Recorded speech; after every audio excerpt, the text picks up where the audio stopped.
함께 예배함이 영광입니다. 네, 오늘 정말 잘 오셨습니다. 우리 오늘 예배 드리기 위해 모였고요. 무엇보다 우리가 기도하기 위해 모였습니다. 오늘 정말 그 어느 시기보다 정말 기도가 많이 필요한 시기인 걸 여러분들이 더 잘 아시고 이 자리에 함께 해주셨습니다.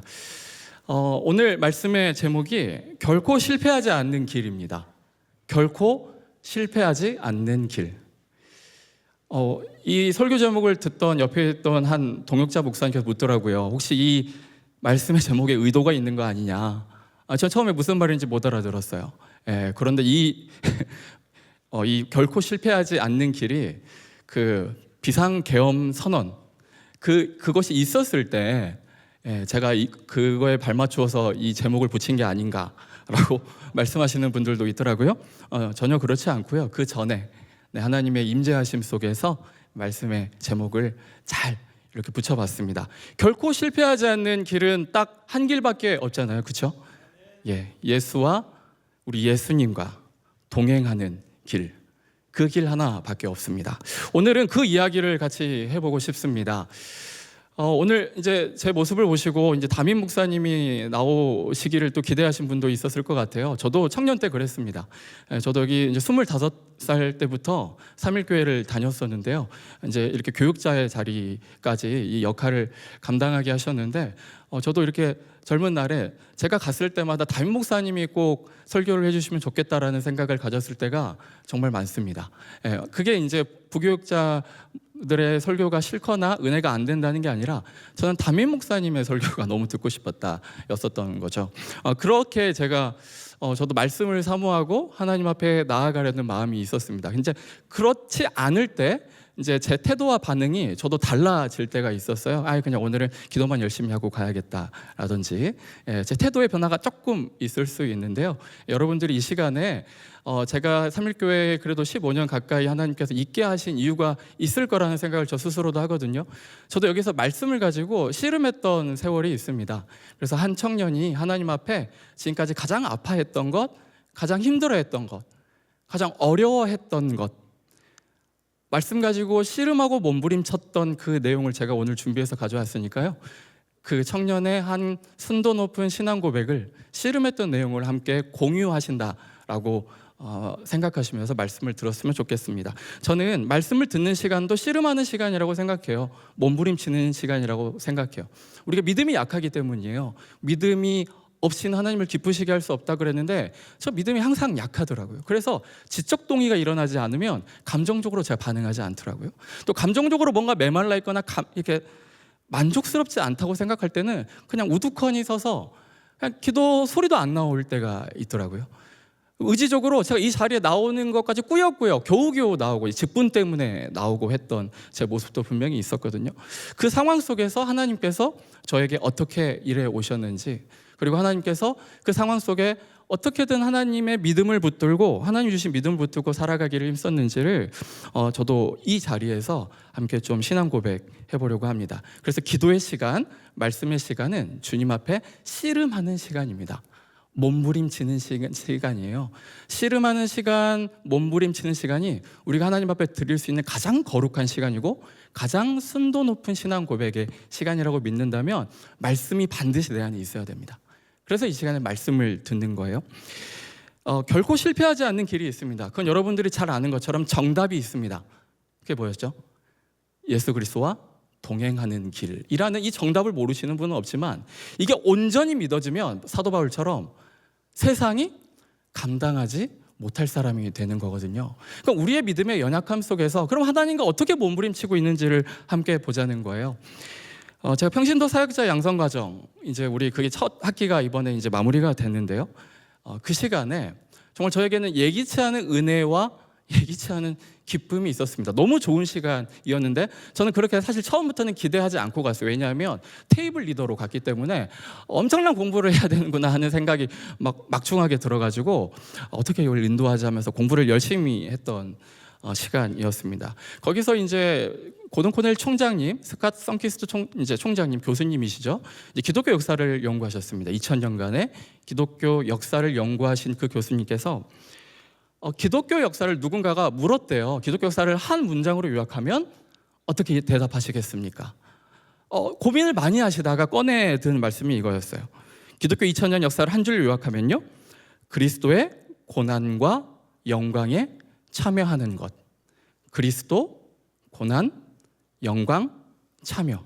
이 네 단어가 2000년의 기독교 역사를 연구하신, 30년 넘게 연구하신 스캇 선키스트 총장님께서 그렇게 말씀하시는 게, 전 이게 어떤 의도였고 어떤 뜻이 있고 어떤 의미가 담겨 있는지가 너무 궁금했어요.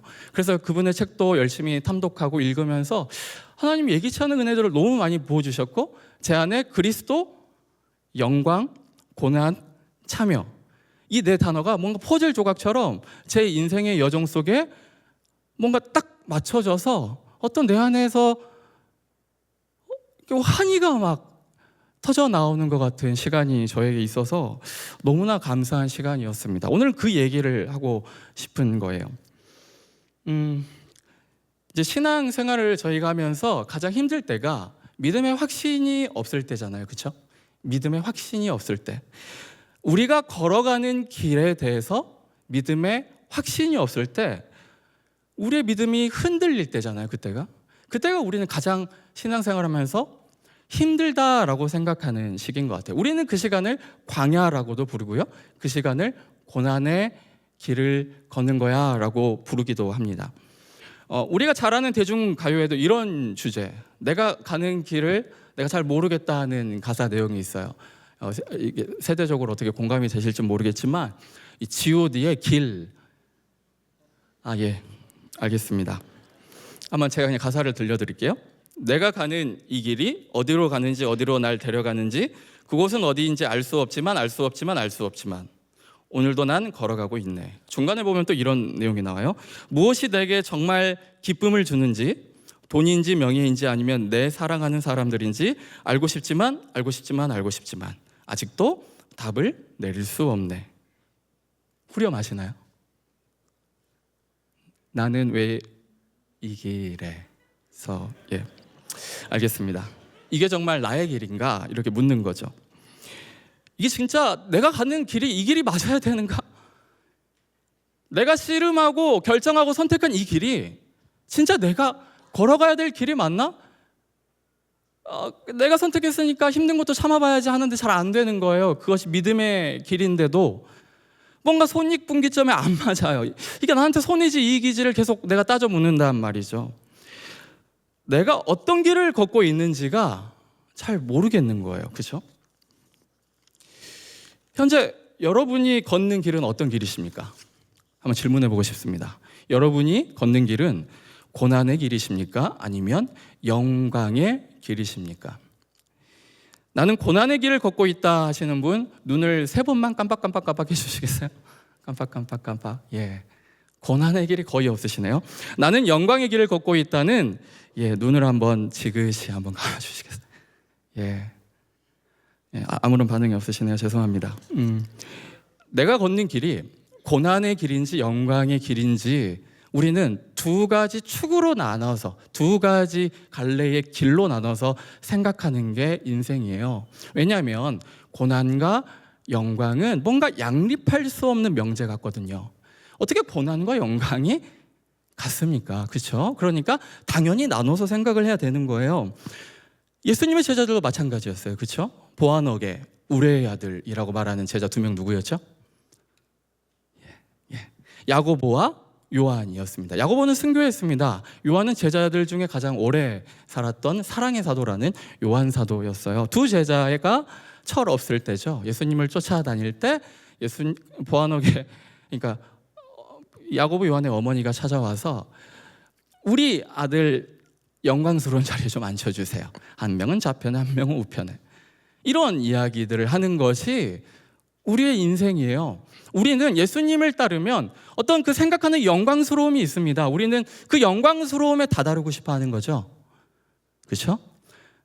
근데 반대로 예수님을 따르면 고난도 따릅니다 라는 말에 대해서는 일축합니다. 함구합니다.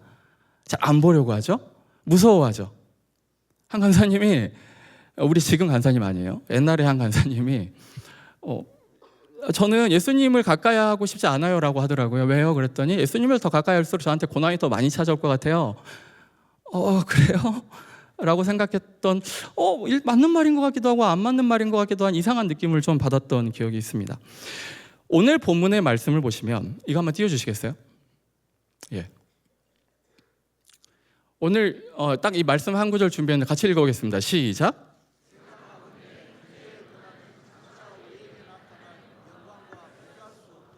네. 생각하건대 뭔가 어떤 요약판 같죠? 뭘 많이 생각했어요, 우리 사도 바울이. 현재의 고난은 장차 우리에게 나타날 영광과 비교할 수 없다. 여기서 지금 시제가 나와요. 현재의 고난, 장차 나타날 영광. 현재와 미래가 나와요. 근데 현재는 고난이에요. 미래는 영광입니다. 현재와 미래를 비교하고 있어요. 그렇죠? 현재의 고난은 장차 나타날 영광을 내가 알고 있다면, 믿고 있다면 나는 세상이 감당하지 못할 사람이 되는 거예요. 사도 바울처럼. 그런데 그 사이가 너무 멀어요. 멀죠? 이 비교급에는 뭔가 우리 안에서 자동적으로 탑재되는 어떤 사고와 개념이 있어요. 세상에서는 비교할 때 차등을 두거나 어떤 우열을 가릴 때 쓰잖아요. 그렇죠? 세상 이치와 세계관이 무엇입니까? 돈이 없으면 그게 고난이죠. 돈이 있으면 영광이죠. 힘이 없으면 고난, 힘이 있으면 영광. 낮은 곳으로 내려가면 고난, 높은 곳으로 올라가면 영광입니다. 이 개념이 우리에게 자동으로 탑재가 돼요. 그러니까 우리가 고난과 영광을 자꾸 가르는 거죠. 영광, 고난. 지금 현재의 고난이 장차 올 영광 사이에 이 영광을 내가 기다릴 만큼 괜찮나? 이 영광을 기다리고 지금 참을 만큼 지금 내 현실이 괜찮나? 내 삶이 괜찮나? 이 방향성대로 쭉 달려가도 되겠나? 저 멀리 있는 영광이 나에게 주는 선물이고 보물이고 값진 것이라면 오늘 그 영광대로 오늘을 참고 인내하고 거룩하게 살아갈 수 있는가? 이게 이제 우리 신자들의 현실적 고민이잖아요. 고난이 여기에서부터 우리는 이제 뭔가 손익계산이 계속 시작되는 거예요. 이 고난이 나에게 손해인가? 유익인가? 미래 받을 영광을 생각하면 지금 고난이 손해인가? 유익인가? 우리도 모르는 사이에 나 자신도 모르는 사이에 탑재되는 생각인 거예요. 한번 비교해 봅시다. 비교 한번 해볼게요. 1세기의 그리스도인과 2000년이 지난 21세기의 그리스도인, 이들의 삶의 배경이 어떠했습니까? 1세기 그리스도인들은 어땠었죠? 이 로마서가 쓰여진 시기는 주후 AD 55년경이었어요. 55년경. 그때까지만 해도 예수님이 이 땅에 오신 지 50년 정도밖에 안 됐어요. 시간적으로 그 질감이라고 해도 시간적으로 어때 가깝게 느껴지죠? 그리고 이들이 고난을 받고 있어요. 예수님이 마라나타 다시 오신대요. 언제 오실 것 같아요? 당장 오늘 오실 것 같은 느낌 들죠? 그 생생하죠? 50년 전에 그 예수님이 나한테 하셨던 얘기 기억하는 사람들도 있잖아요. 살아있는 사람도 있잖아요. 생생하죠? 그러니까 50년도 거뜬히 참을 수 있을 것 같은 느낌이 들잖아요. 근데 지금 우리의 현실은 어떻습니까? 왜 우리가 더 현실에 몰두하고 집착합니까? 예수님이 오시겠다고 말씀하셨는데 시간적 질감으로는 2000년이 지났어요. 그러니까 예수님 내 때 오시면 다행인 거고 다음 세대 때 올 수도 있지 이렇게 좀 편하게 생각해요. 예수님이 마라나타의 신앙으로 우리가 서 있지는 못하는 거예요. 그때 당시와 우리의 상황이 다른 거죠. 21세기의 성도의 고민이 바로 이것입니다. 우리가 연약해질 수밖에 없는 어떤 현실이라는 것에 대한 타협이 있어요. 나 현실에 집중할 수밖에 없어요, 주님. 이라는 타협이 있다는 거예요. 약속 믿고 참고 인내하기엔 믿음이 내가 너무 부족해요. 라는 씨름을 하려고, 기도를 하려고 오늘 여기에 모인 거잖아요. 그죠? 우린 씨름을 하고 있어요.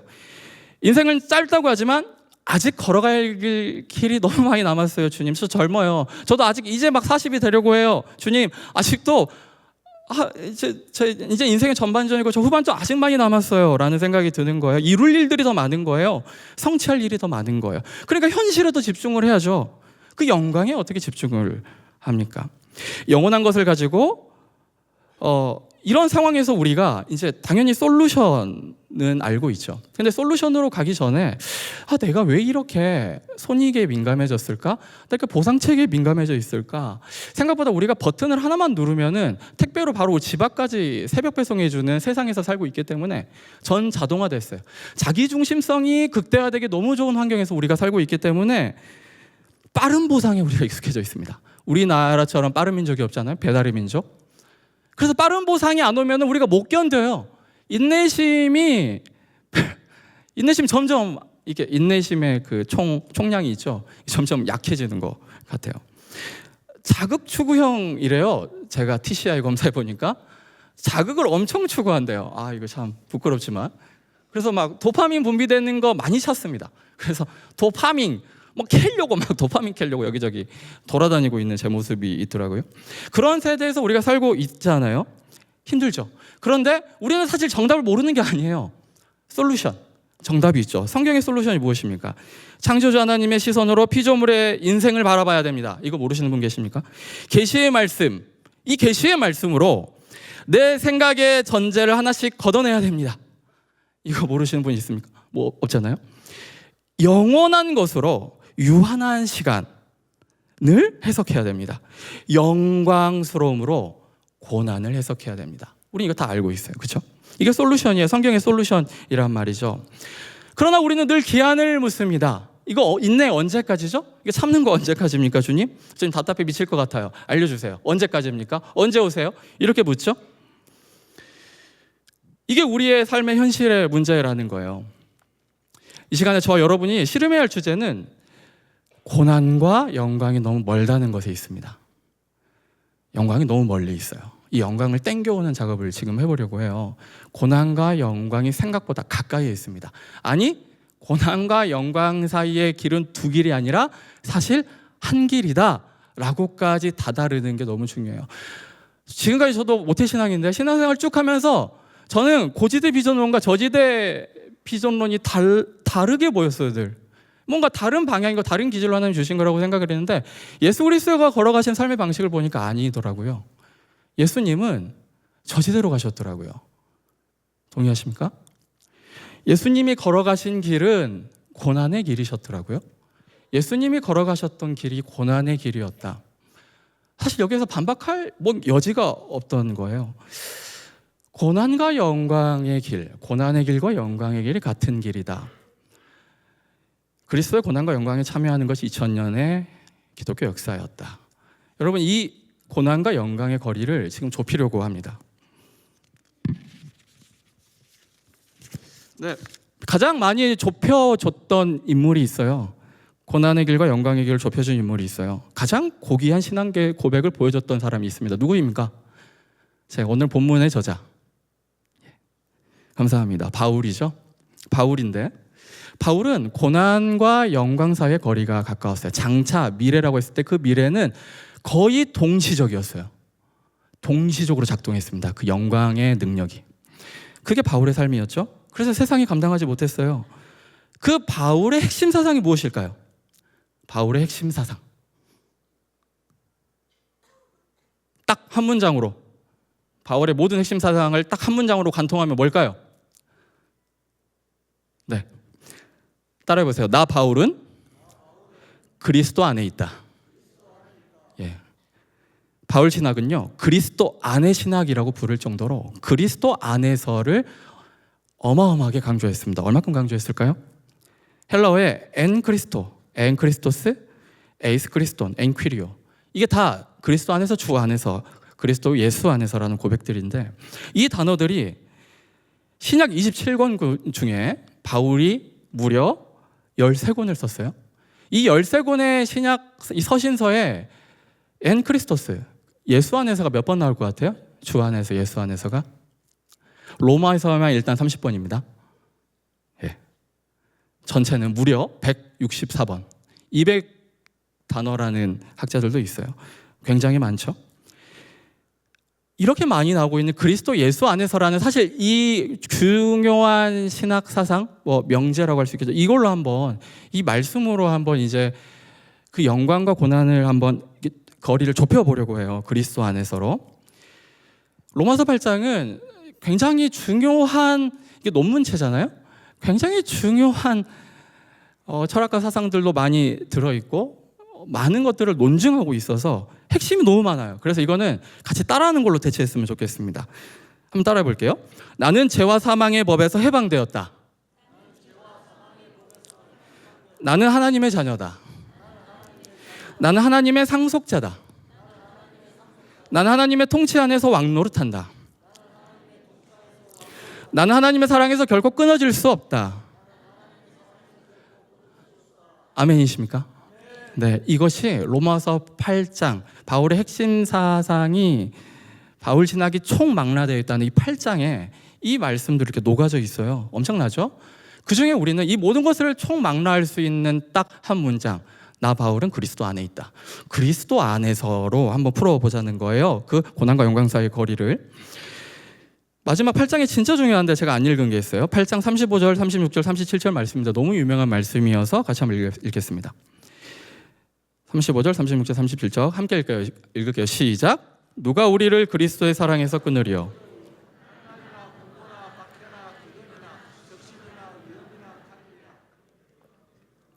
네, 그 다음에 없나요? 네, 읽겠습니다. 시작. 기록된 바 우리가 종일 주를 위하여 죽임을 당하게 되며 도살당할 양같이 여김을 받았나이다 함과 같으니라. 그러나 이 모든 일에 우리를 사랑하시는 이로 말미암아 우리가 넉넉히 이기느니라. 아멘. 우리 진짜 많이 듣는 말씀이죠. 우리가 하나님의 사랑에서 결코 끊을 수 없어. 이렇게 막 그 다음을 안 읽어요. 우리가 잘. 환난이나 공고나 기근이나 박해나 적신이나 칼이 막 이렇게 하면서 야 우리 다 이겼다 막 이래놓고 그 다음 절을 안 읽어요. 그 다음 절이 어디였죠? 35절 다음이 36절이죠. 기록된 바 우리가 종일 주를 위하여 죽임을 당하게 되며 도살당할 양같이 여김을 받았나이다. 도살당할 양, 이게 우리의 현실? 로마의 압제받는 1세기 기독교인들의 현실이었어요. 그런 상태래요. 도살당한 양같이 끌려가야 되는 상황, 고난에 처해 있어요. 고난에 처해 있을 때 바울이 이중으로 양쪽으로 영광으로 덮어요. 이 말씀을 영광으로 보세요. 누가 우리를 그리스도의 사랑에서 끊으리요? 덮어요. 그러나 이 모든 일에 우리를 사랑하시는 이로 말미암아 우리가 넉넉히 이긴다. 넉넉히 이긴다. 겨우겨우 이기는 게 아니라 넉넉히 이긴다. 넉넉히 이기려면 지적 감정, 의지 모든 면에서 전인격적 동의가 있어야 돼요. 그래야 넉넉히라는 말이 나와요. 안 그러면 기쁨만 절대 기뻐할 수 없죠. 고난에서. 그러면 그런 상황까지 하나님께서 우리를 이기게 하신다는 거예요. 저는 이제 이 말씀을 읽으면서 상상했던 게 있어요. 이제 하나님이 나중에 우리를 심판하시는 어떤 이제 양과 염소를 가르시는 최후 심판대 앞에서 내가 이렇게 지나가요. 그러면 이렇게 지나갈 때 하나님이 나를 보시면서 나의 죄를 물으시겠죠? 그런 상상을 해요. 죄를 물으시면 어떡하지? 두렵고 떨리면 온전한 사랑 안에는 두려움이 없다 그랬는데 어떡하지? 이렇게 하고 있는 나에게 갑자기 그리스도께서 나를 예수께서 끌어안으시는 거예요. 끌어안으시면 내 마음에서 어떤 생각만 드냐면 하나님 이렇게 말씀 명기라도 이제 100가지 1000가지 만가지 죄가 있는데 예수님이 나를 끌어안으시는 순간부터는 최명길이 안 보이고 나는 사랑하는 아들만 보인다. 들어가라 라고 말씀하실 것 같은 거예요. 그게 내가 믿는 믿음이었어요. 그게 영광이에요. 그리스도 안에 있기 때문에 어떤 내 죄는 정죄함이 없는 거잖아요. 여러분 한번 이 시공간을 걷어내서 보는, 우리가 그럴 수 없는 존재죠. 물리적으로나 우리의 삶의 모습이. 근데 시공간을 걷어서 한번 보시면은요, 우리의 인생에서 너무 분명하게 우리는 영광만 남아요. 왜냐하면 그리스도 안에 있기 때문이에요. 시공간에서 우리는 엄청난 죄를 져요. 근데 그리스도 안에 있다고 생각해 보세요. 하나님한테는 빛이에요. 우리가 빛이라고요. 시공간을 걷어서 저 우주 밖에서 우리 지구에서 보면은 빛이 보이는데 그 예수 그리스도인데 예수 그리스도 안에 있는 내가 있는 거예요. 그게 그리스도 안에서죠. 그 영광이죠. 환희죠. 나의 어떠함은 아무 상관이 없죠.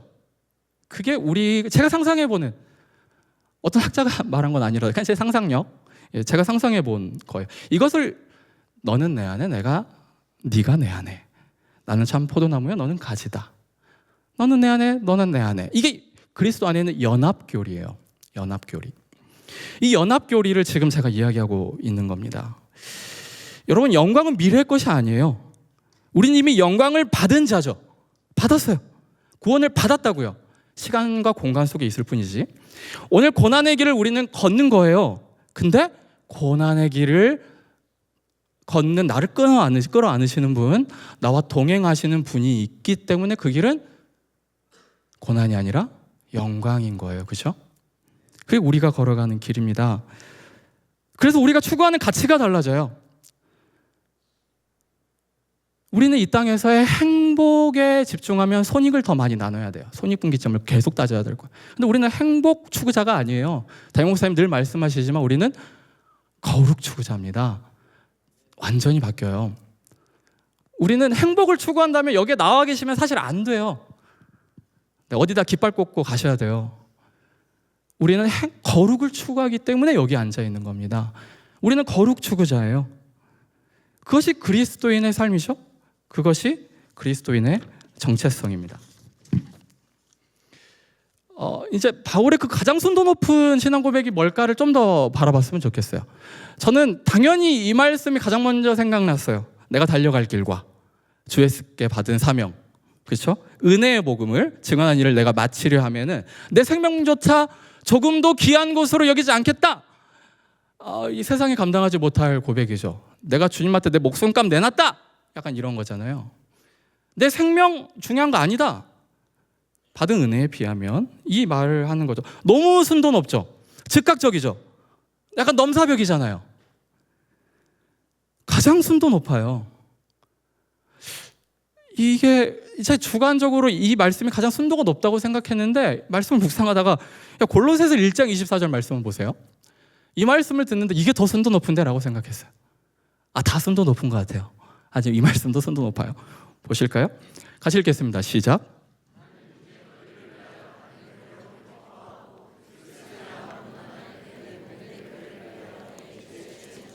네, 주님이 고난 다 받으셨는데 남은 고난이 있대요. 이방인의 사도기 때문이죠. 이방인을 향한 고난을 기다리고 있는데 남은 고난이 있대요. 주님이 명령하신 사명이 있대요. 명령이 있대요. 그러니 남은 고난을 육체에 채우겠대요. 사명 때문에 고난의 길을 자처하겠대요. 기쁨으로 나아가겠대요. 정상인가? 이제 이런 생각을 저는 갖는 거예요. 취했나? 취하긴 했어요. 성령에 취했잖아요. 나는 이제 너희를 위하여 받은 괴로움을 기뻐한대요. 이건 좀 많이 선 넘었어요. 고난을 기뻐하는 거는 이상해요. 그죠? 고난이 기쁘다까지는 제가 다다르지 못한 영역이기 때문에 버티는 건 가능. 기뻐한다? 이게 좀 어렵습니다. 거기까지 그 영광이, 기쁨의 영광이 막 내 앞에서 왔다 갔다 하는 거예요. 그 짧은 시간 속에. 그게 바울이 기뻐함이에요. 바울은 고난을 기뻐한다고 말씀을 합니다. 주께서 나와 동행하시니 연합하시니 밀착되어 있으니 그리스도의 남은 고난을 자신의 육체에 채우겠다고 그렇게 말씀해요. 여러분, 고난을 우리가 능동적으로 나아갈 수 있는 사람 없어요. 본질적으로 인간은 고난을 피합니다. 피하는 게 정상이에요. 정상인이란 피해야 돼요. 근데 고난에 동참하고 있어요. 동참하는 것 정도가 아니라 기뻐하고 있다는 게 바울의 너무나 순도 높은 고백인 거예요. 넘사벽이죠. 당신과 나는 다른 거죠. 다른 거잖아요. 위대한 위인전 나오시는 분, 나는 그냥 범인, 평범인이죠. 바울에게는 이런, 또 한 구절만 그래도 한번 더 봅시다. 한 구절만 더 봅시다. 빌립보서 3장 10절에서 12절 말씀인데 이건 제가 세번역 성경으로 준비해봤습니다. 함께 읽어볼게요. 시작. 내가 바라는 것은 그리스도를 알고 그분의 부활의 능력을 깨닫고 그분의 고난에 동참하여 그분의 죽으심을 본받는 것입니다. 그래야 나는 어떻게 해서든지 죽은 사람들 가운데서 살아나는 부활에 이루고 싶습니다. 아멘. 이 고난과 영광 사이가 좁혀지는 과정이 나와요. 한번 보세요. 나는 이것을 이미 얻은 것도 아니래요. 이게 아닌데? 이게 아닌데요? 죄송합니다. 내가 바라는 것, 소망이 있대요. 근데 바라는 것은 그리스도를 알고 그분의 아는 거예요. 내 그리스도를 알았어요. 근데 그분의 부활의 능력이 있네. 저 먼 영광이 나중에 부활의 능력을, 내가 죽어서 능력을 경험하는 게 아니라 부활의 능력을 끄집어서 오늘을 살 수 있네를 알게 됐고, 그분의 고난에 그러니 동참할 수 있게 되네. 그리고 그분의 죽으심을 본받는 자리까지 가네. 그래야 나는 어떻게 해서든지 죽은 사람들 가운데서 살아나는 부활에 이루고 싶어. 어떻게든 부활하고 싶어요. 어떻게든 구원받고 싶어요라는 엄청난 갈망이 있어요. 이미 아직 사이에서 고통하는 겁니다. 신음하는 겁니다. 넘어가 주세요. 그 다음에 12절, 나는 이것을 이미 얻은 것도 아니며 이미 목표점에 다다른 것도 아니래요. 이미와 아직 사이에 있다는 것을 지금 강조하고 있죠. 이것 고난도 똑같아요. 고난과 영광도 우리에게 똑같습니다. 고난도 이미와 아직 사이에 있어요. 그러면 우리는 한 가지 사실을 발견해요. 고난이 이미와 아직 사이에 있다면 우리가 겪는 고난은 이미 하나님께서 영광으로 덮으셨어요. 그러면은 고난은 영광이죠. 영광이 이미 아직 사이에 있다고 생각해 보세요. 그분의 영광의 완전함을 경험하지 못했지만 그분의 완전한 영광의 미미한 것을 경험하더라도 우리는 기뻐할 수 있다는 결론에 도달해요. 그러면 영광 중에 우리가 있으니까, 그렇죠? 영광 중에 있으니까 우리는 그리스도의 고난에 동참할 수 있어요. 무슨 말이냐면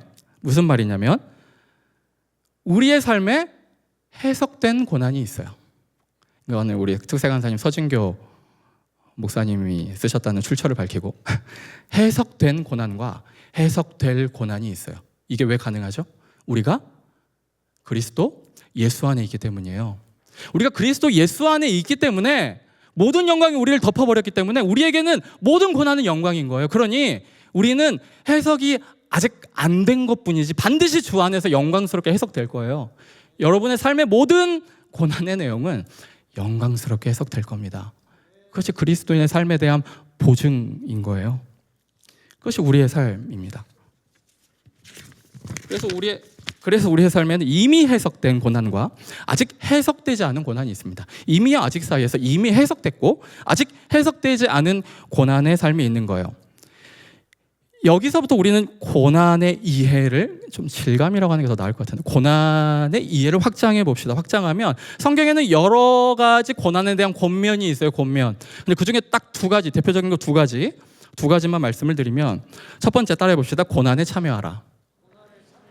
두 번째는 고난과 씨름하라. 네, 우리가 워낙 교회에서 자란 분들도 많고 저도 마찬가지 모태신앙이기 때문에 다른 종교의 이야기를 잘 못 들어봤어요. 근데 또 연구해보고 공부해보니까 다른 종교에서도 이런 비슷한 얘기를 하는 곳이 있지만 대부분이 굉장히 형이상학적이거나 어떤 스토아 철학을 따라서 영지주의처럼 뭔가 이분법적으로 나누거나 뭔가 이 헬라 철학이 들어오고 해서 이게 변화되고 한 게 또 윤회설, 뭔가 윤회의 관점으로 고난을 되풀이하거나 풀어내거나 이런 방식들이었는데 대부분의 종교는 원래 고난을 피하라고 말해요. 그런데 우리 기독교는 고난에 참여하라고 말하고요. 심지어 고난과 씨름하라고 말해요. 해석되지 않은 고난 내버려 두지 말고 피하지 말고 도망가지 말고 씨름해라고 말하고 있어요. 이 두 가지인데 여기에 대한 증거 구조를 가져왔어요. 고난에 참여하라. 네, 고난에 동참하라. 심지어 동참 이상이긴 해요. 고난에 동참하는 것으로 기뻐해라까지 나가야 되는데 여기 한번 제가 읽겠습니다. 오히려 너희가 그리스도의 고난에 참여하는 것으로 즐거워하라. 이는 그의 영광을 나타내실 때 너희로 즐거워하고 기뻐하게 하려 하심이라. 여러분 여기서 고난에 참여하라고 하고 또 기뻐하라고 하는데 베드로 사도가 그렇게 말해요. 그 당시도 1세기였어요. 1세기 베드로 사도가 엄청난 박해 속에서 그렇게 고난을 참여하고 기뻐하라고 말하는데 중요한 건 참여예요. 자발적이라는 거예요, 여러분. 강제성이 아니에요. 복음에 강제성의 동원이 아니라 참여해래요. 마음이 동반된 거죠. 그렇죠? 감정이 동반된 거고 우러나오는 참여인 겁니다. 그런데 이 고난의 질감이 두 가지가 있어요. 고난에 대한 이해를 할 때 두 가지가 있는데 우리가 부주의함으로 받는 고난도 있어요. 연약함 때문에 받는 고난도 있다는 거예요. 그 고난도 근데 성경은 유익하다고 말해요. 죄를 멀리하고 하나님의 뜻에 순종할 수 있게 하기 때문에 하나님께서는 징계하시는 거죠. 주의 사랑하는 백성들을. 두 번째, 개인의 부주의함으로 인한 고난이 아니라 제자도죠. 그리스도를 따르는 길, 그리스도의 정체성을 유지하기 위해 받는 고난이 여러분들에게 있어요. 그건 직장에서 분명하게 드러나요. 여러분은 그리스도인이라는 명찰 하나 때문에 많은 것을 참아야 됩니다. 많은 것을 희생해야 됩니다. 죄와 타협하지 않아야 되고요. 돈과도 타협하지 않아야 돼요. 그게 우리의 삶이거든요. 그 삶을 여러분들은 기뻐하실 수 있겠어요? 기꺼이 동참하실 수 있겠어요? 그러면 우리 이제 사도 바울이 점점 커 보이는 것 같아요. 그렇죠? 어렵죠? 이 정도는 해석된 고난 안에서예요. 내가 해석됐으니까 그리스도인이라는 정체성을 가지고 살잖아요. 그런데 중요한 건 여기예요. 해석되지 않는 고난입니다. 이건 좀 어려워요. 여기는 빌립보서 1장 29절에서 30절 말씀입니다. 예, 같이 읽읍시다. 시작.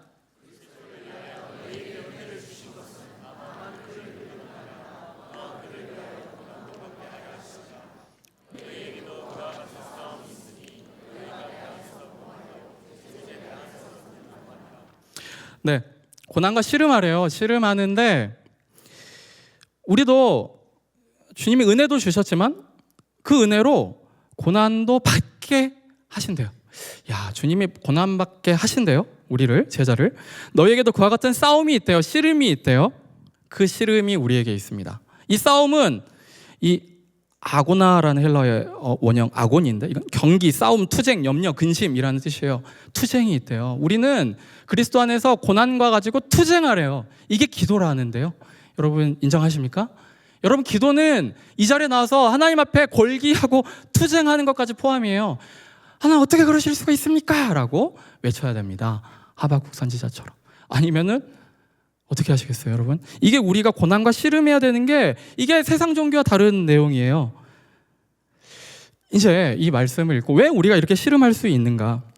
우리가 어떻게 이렇게 고난과 씨름할 수 있게 됐는가는 그리스도께서 먼저 그 씨름을 하셨기 때문인데 고난으로 씨름하고 몸부리는 이 삶의 끝 지점에 가면 마주하는 게 있어요. 그게 뭐겠어요? 십자가예요, 십자가. 우리는 씨름하다 보면은 그 양립할 수 없는 고난과 영광의 이 두 가지 명제로 고민하고 또 양립할 수 없는 사랑과 정의로 고민하고 양립할 수 없는 잔인함과 양립할 수 없는 그 쏟아붓는 사랑과 막 고민할 때 이게 어떻게 같이 섭니까? 이게 어떻게 십자가에 다 있습니까? 라고 고민하는 그 자리에 가는 거예요. 그래서 하나님은 씨름하라고 하시는 거예요. 왜 예수님이 그 자리까지 갔는지 씨름하는 중에 공감이 된대요. 느껴진대요. 그 사랑이 얼마나 컸는지 우리가 알게 된답니다. 그래서 예수님은 그 길을 먼저 걸으셨어요. 이것을 너무 잘 설명해주는 상처를 지닌 이들의 예수라는 책이 있습니다. 이거 한번 보실까요? 네, 제가 읽겠습니다. 다른 신들은 강했지만 주님은 약했습니다. 그들은 앉아서 갔지만 주님은 비틀비틀 걸어서 보좌로 나아갔습니다. 하지만 우리의 상처에는 오로지 하나님의 상처만이 말을 걸 수 있습니다. 어떤 신도 상처를 입지 않았지만 주님 홀로 상처를 입었습니다. 이게 예수 그리스도께서 하셨던 일의 본질이에요. 이게 십자가 사건이란 말이죠. 우리는 그 십자가를 마주합니다. 부당한 고난 앞에서, 이해되지 않는 까닭 없는 고난 앞에서, 그 고난 앞에서 우리는 마주해요. 십자가를요. 도저히 납득하기 어려운 이 고통의 문제와 씨름을 하다 보면은요, 우리는 그 안에서 하나님의 씨름했던 현장을 보는 거예요. 성자 하나님의 씨름했던 현장까지 나아가는 거예요. 왜 그토록 예수님은 씨름하셨을까? 예수님은 왜 그토록 몸부림치셨을까? 핏방울이 땀방울이 될 때까지 왜 그러셨을까를 보고 보는 거예요. 계속 보는 거죠. 그리스도의 고난이 우리에게 넘친 것 같이 우리가 받은 위로도 그리스도로 말미암아 넘치는도다. 이 넘친다라는 표현을 고린도서에서 바울이 썼는데요. 고난이 넘쳤던 길이 십자가입니다. 인정하시죠? 영광도 넘쳤던 길이 십자가예요. 최악의 형벌이 쏟아진 자리가 십자가지만 최고의 사랑이 쏟아진 자리가 십자가예요. 양립불가합니다. 둘 다 같이 설 수 있는 가치의 명제가 아니에요. 가장 잔인한 형벌이었지만 가장 큰 사랑과 희생이었다는 거예요. 고난이 넘쳤으면서 동시에 영광도 넘치는 길을 우리는 걷고 있어요. 저도 예수를 믿는 사람이고 저도 신자로서, 성도로서, 청년으로서 그런 길을 걷고 있어요. 저는 이 고난이 넘쳤던 길과 영광이 넘쳤던 길, 이것만 이야기하고 마치려고 해요. 저의 삶에도 고난이 넘쳤던 일이 있었고 영광이 넘쳤던 일이 있었어요.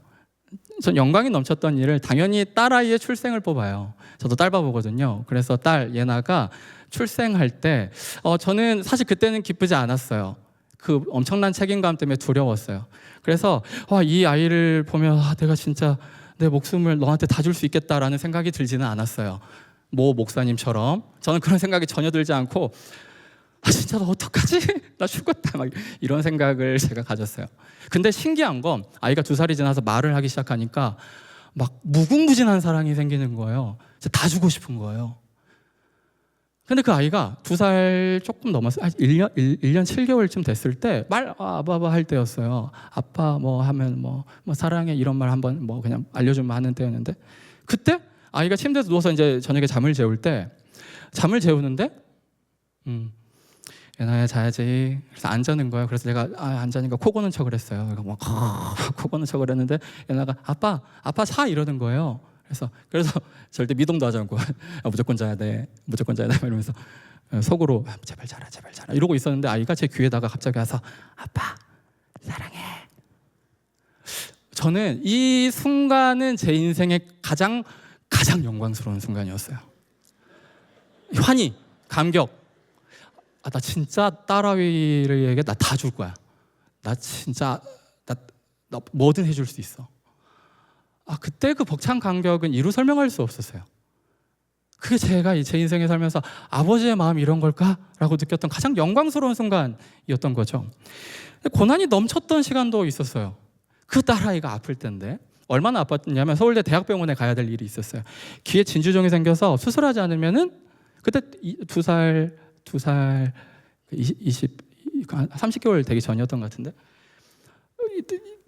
진주종 수술을 하지 않으면 청력을 상실할 수 있대요. 되게 저한테는 엄청 큰 사건이었죠. 수술할 때 3박 4일 동안 제가 아이랑 같이 있었거든요. 제 인생에서 가장 이 고난이 넘쳤던 시기예요. 왜냐하면 견딜 수가 없더라고요. 특히나 아이가 고통스러워할 때랑 수술실이 무슨 현장 같았어요. 도살장에 끌려가는 것 같았어요. 내가 끝까지 막 사진으로 막 계속 촬영하면서 갔어요. 이 장면 내가 결코 잊지 않으리 이러면서. 진짜 지금 제 핸드폰 사진에도 있어요. 지금 영상으로 있어요. 왜냐하면 너무 아팠어요. 진짜 이렇게 인생을 살면서 이렇게 아팠던 적이 있나? 저희 어머니가 암투병을 하셨는데 그것도 너무 아팠죠. 근데 비교할 수가 없었어요. 죽을 것 같았어요.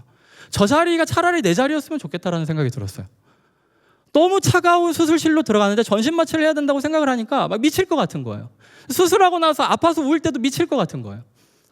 이거 어떡하냐 하면서 막 끙끙 앓고 쩔쩔맸었던 것 같아요. 근데 우리 주님이 내가 뭐라고 나 살리려고 쩔쩔매셨다고 생각하면, 프로디걸 가시라고 팀켈러 목사님이 말하잖아요. 어떻게 내가 뭐라고 하나님이 구걸을 하시나? 어떻게 구애를 그런 식으로 구걸하시면서까지 나를 사랑하시나? 이게 이해가 안 됐는데, 딸아이를 통해 내가 느끼는, 내가 만약에 딸아이가 없었으면 나 이런 고난을 받기나 했을까? 차라리 내가 그냥 딸을 낳지 않았으면 좋을 뻔했다, 이런 말이 나오더라니까요. 그 정도로 큰 고통이었어요. 20세기 최고의 기독교 변증가죠. 이렇게 이야기해요. C.S. 루이스인데, 사랑한다는 것은요,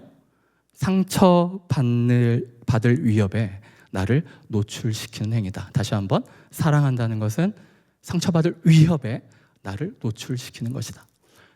맞아요. 하나님 우리를 만들지 않았지만 하나님 아파하실 일이 없잖아요. 하나님 굳이 우리를 왜 만드셨을까요? 그리고 왜 자유의지를 그렇게 세게 주셨을까요? 하나님을 배반할 만큼 너무 사랑해서 로봇으로 만들고 싶지 않으셨던 거예요. 너 나를 배반할 만큼의 자유의지를 줄게. 그게 하나님의 사랑이었단 말이에요. 그런 배반한 우리를 지고지순하게 지난하게 참으셨어요. 그래서 2000년 역사 속에 예수 그리스도를 보내셨어요. 그분을 통해서 우리를 영광스럽게 하셨단 말이에요. 그 대가가 얼마나 컸냐는 거예요. 그게 주님께서 우리에게 베푸신 사랑입니다. 여러분, 마지막 질문으로 갈게요. 십자가 앞에서 해석되지 않을 고난은 없어요. 그런데 도저히 납득하기 어려운 고통의 문제와 지금 씨름하고 계시는 우리 성도님들 계십니까? 이유를 알 수 없는 고난 때문에, 부당하다고 생각하는 고난 때문에 여러분 혹시 씨름하고 계십니까? 이 까닭모를 고통이 우리를 왜 당혹감을 주는 건 딱 한 가지예요. 하나님이 나를 외면하는 것 같으니까요. 이게 사실 성경에 기록되어 있는 거예요. 욥의 인내. 하나님 욥을 끝까지 외면하셨거든요. 파스칼은 팡세라는 책에서 이런 모습을 보고 숨어 계신 하나님이라고 표현을 해요. C.S. 루이스도 헤아려 본 슬픔에서 이런 하나님을, 자기 아내를 잃고 나서 하나님 도대체 어디 계십니까? 너무 불안합니다. 행복은 갑자기 온데간데 없고, 지금 면전에서 하나님이 갑자기 나한테 문을 쾅 닫고 안에서 빗장을 막 가르고 안 돼 이렇게 말씀하시는 하나님, 하나님의 생각을 숨기고 또 숨기는 것 같은 그 느낌을 C.S. 루이스가 그렇게 말했어요. 여러분, 근데 이 고난마저도 예수님이 겪으셨다는 거예요. 엘리 엘리 라마 사박다니. 그렇죠? 어찌하여 주님 나를 버리셨습니까? 여러분, 이게 영혼의 관점으로 한번 보세요. 하나님이 영원토록 성자 하나님과 떨어졌던 적이 있습니까? 그 한 번이 여러분 3일 같습니까? 잠깐인 것 같습니까? 영원한 고통이에요. 그 한 번의 고통이 있을 수 없는 고통이고 영원한 고통이라고요. 그 고통을 예수님이 받으셨어요. 왜 받으셨습니까? 왜 그런 면전에서 문전박대를 예수님이 받으셔야 합니까? 누구 때문입니까? 우리 때문이죠. 우리가 뭐라고요? 이게 이해할 수 없는 하나님의 십자가 사랑의 신비예요. 그렇기 때문에 어떤 문제도, 풀리지 않는 모든 고난의 문제도 십자가 사랑에 나가면 해결되지 않을 문제가 없어요. 그렇죠? 아멘이십니까? C.S. 루이스 인용 하나만 하고 마치겠습니다. 하나님께서는 이 고통의 문제를 놓고 하나님께서는 기쁨을 통해 속삭이신다. 기쁨은 속삭이시는 정도로 목소리가 들리나 봐요. 하나님께서는 양심을 통해 말씀하신다. 하나님께서는 고통을 통해 소리치신다. 이게 하나님의 사랑이에요. 우리를 고난 중에 거하게 하시는 거는 너 고통당해서 나를 떠나라가 아니에요. 내가 너 유기했다가 아니에요. 내가 너 외면할 거야가 절대 아니라고요. 해석되지 않은 고난일 뿐이에요. 왜 주셨다? 씨름하라고. 씨름을 왜 하게 하신다? 예수 그리스도께서 그 씨름의 현장으로 먼저 나아가셨으니 그 사랑을 알 수 있게 돼요. 예수님이 얼마나 처절하게 아프셨는지. 성자 하나님이 그 사랑을 우리가 보게 되는 거죠. 느끼게 되는 거죠. 만지게 되는 거죠. 그 자리로 우리를 보내셔야 이 땅에서 영광스러움이 회복돼요. 기뻐할 수 있습니다. 우리에게 기쁨을 회복하시기 위해서 그 영광스러운 자리, 고난의 자리로 우리를 보내시는 겁니다. 고난당하시는 자리에 있는 우리를 보시고 소리치시며 달려오셔서 끌어안으시는 그 주님의 표정을 볼 수 있는 자리는 저 높고 높은 보좌가 아니라 낮고 천한 작은 자에게로 향할 때예요. 그래서 주님은 우리에게 계속 작은 자에게 나아가려 하는 겁니다. 그게 그리스도의 고난과 영광에 참여하는 삶입니다. 이 시간 다 같이 찬양할까요? 네, 예수의 길 찬양하겠습니다.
세상의 길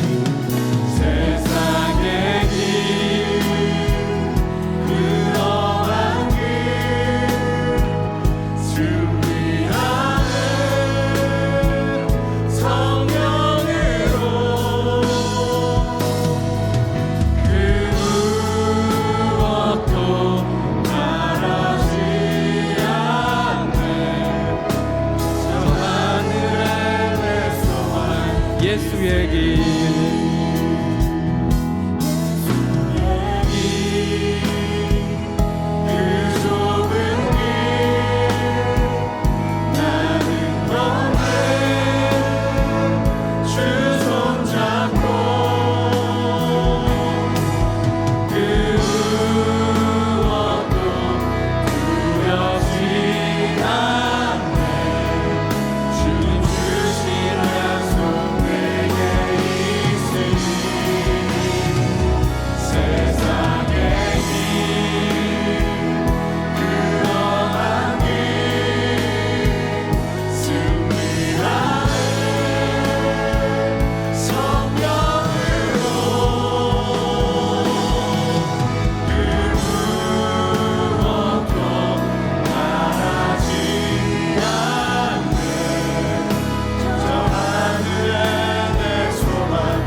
생각하면서 함께 기도합시다.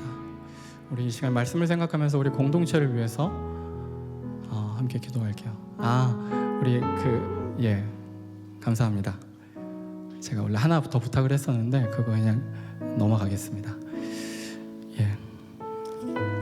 죄송한데 제가 글씨가 잘 안 보이. 여기 앞에 보입니다. 제가 말씀을 기억하며 자신이 속한 공동체를 위한 기도.